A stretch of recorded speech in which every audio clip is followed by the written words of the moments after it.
Is ILA in the house? Yeah. Oh, wait a minute. I know it's late in the morning. I know you've heard a lot of speeches thus far. I know I'm close to the last thing before lunch, but is ILA in the house? Yeah. Oh, that's much better. That's much better. Let me thank your leadership and your president, President Daggett, for inviting me to be here with you again. I remember being with you 4 years ago. And when I came 4 years ago, it was the first time I had the opportunity to address this great delegation. And I said to you at that time, if I recall, when I started my speech, I said, most folks, when they invite me to speak, they don't know what they're going to get the first time. I'll know I did a good job if they invite me back a second time. So I guess I delivered on what I was supposed to do in Puerto Rico because I got invited back today. So thank you, President Daggett, for the invitation. Before I get started, let me give a couple shout outs. President Daggett already recognized two of my board members, Ken Riley and Mike D. Payne, who sit on our CBTU board. I want to thank them for their leadership and the work that they do, not just in ILA, but in the overall movement to help move what we're trying to do. I want to thank my brother in love who married my sister, Herbie Hall. Where you at, Herbie? He here somewhere. Give him a hand, give him a hand. And also to Peter Clark, who sits on my paying job board. Thank you, Peter, for that, and remember that when it's time for my raise. Thank you so much. Give Peter a hand, give Peter a hand. It is truly, truly my honor to be here at your 55th Quadrennial Convention. That's over a century worth of conventions and organizing and keeping this country operating. See, many people outside of this room don't understand how you all are the people that get goods into this country and get goods out of this country. Without you at the shipyards, we can truly hang up our economy. Without ILA, this country would come to a standstill. So to be in the presence of men and women that truly keep our economy running is a blessing for me. Now, when I got here this morning, I didn't know what to expect because the last time I ran in and ran out. And I came in this morning and y'all did something that blew my mind away. See, I get up every morning and I give glory to God for waking me up in the morning. But when I came to this convention and the first thing you did was to uplift the one that wakes us up every morning, the one that puts food on our table and a roof over our head, clothes on our back. I applaud you for putting God first in all that you do. Now, I really came here on a mission. I'm on a mission because I came because I've made it my goal this year to speak to as many unionists as possible right now because we are facing some difficult times ahead of us. We as a nation are in a crisis that the wealthy exacerbate, the politicians use for partisan purposes, that places the burden of hope and change on the working men and women of this country. Sisters and brothers, we are facing a crisis that only we, the workers of this nation, can fix. And I'm here today to challenge all of you to be a part of that process and not a victim of it. For too long, we have allowed the rich and the elected to determine the direction this country takes.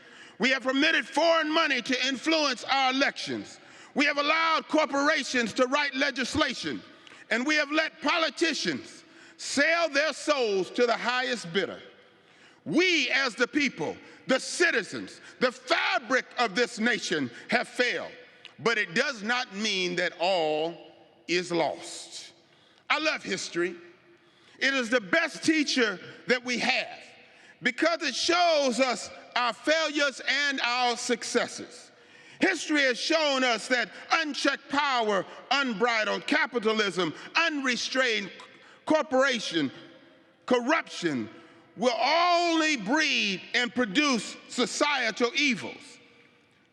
Be it covering up sex trafficking rings or selling weapons to barbarous regimes, the power of corruption spreads like cancer. And history has too many examples that prove this is true. But history History also has examples of when the people organized, of when the lower class rose up against the ruling class, of when the workers ripped the power from the corrupt and changed the rules to benefit all of the country. We as trade unionists are living examples of when people united can never be defeated.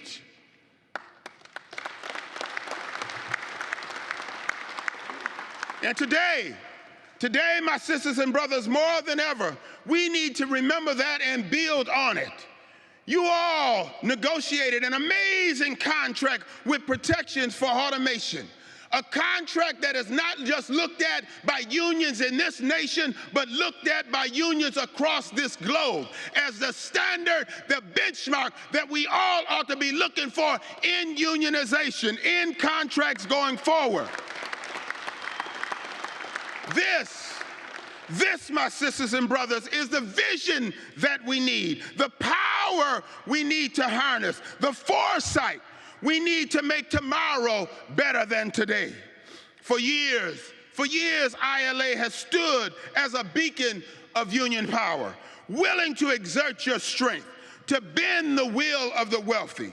You have shown time and again that you can control all ports of entry, that you have the say over your means of production, that you, as a united voice, will and always are stronger than the boss. Now we need you to take the power outside of your union. We need you to take the gains that you have made as a united front and teach the rest of the workers how to do it. Sisters and brothers, we need you to be the messengers, the harbingers, the bringers of power to your comrades who need the guidance, who need the support, who need to rise up to their bosses just as you did. I'm here today to call on all ILA members to stand up, to get involved, to be the fighters for the future and the warriors for today. ILA, I need you to help lead this movement. For a century, you have weathered the test of time, and now we need you to bring the power to all the people, all workers, all those struggling.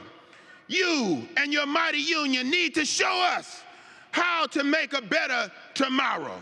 Guide us in how to fight and win. You need to be the example we rest our laurels on and the giant shoulders that lift us all up. As one, we can't do it. But we can if we're all together.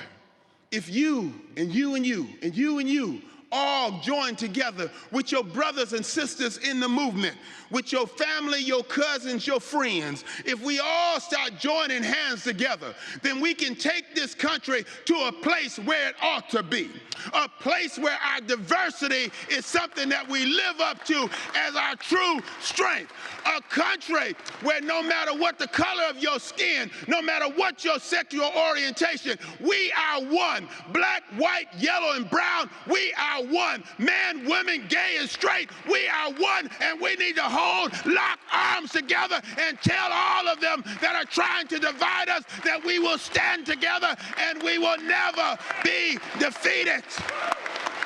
Woo!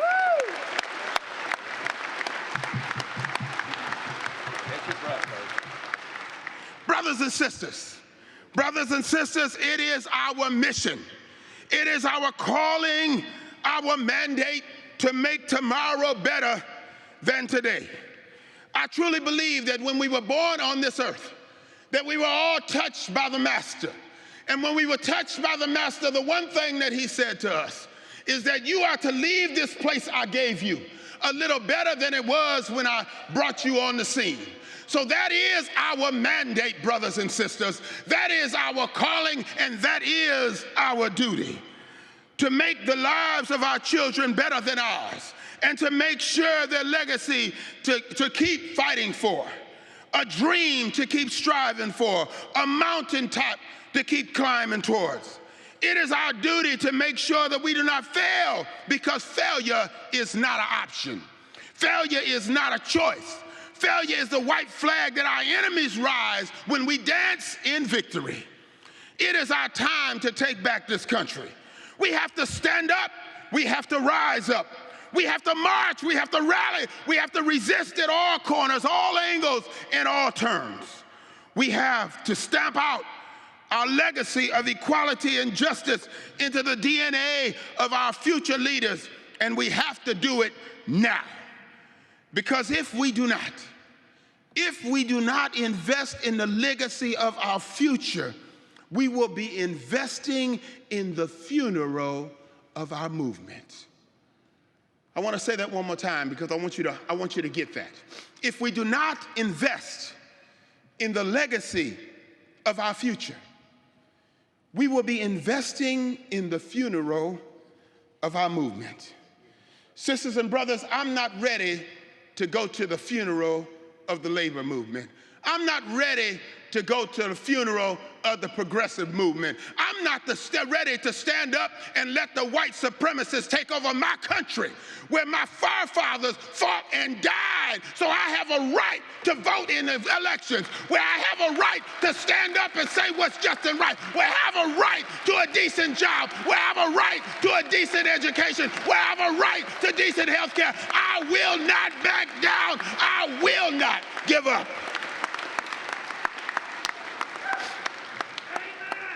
Sisters and brothers, we have arrived at a crossroads.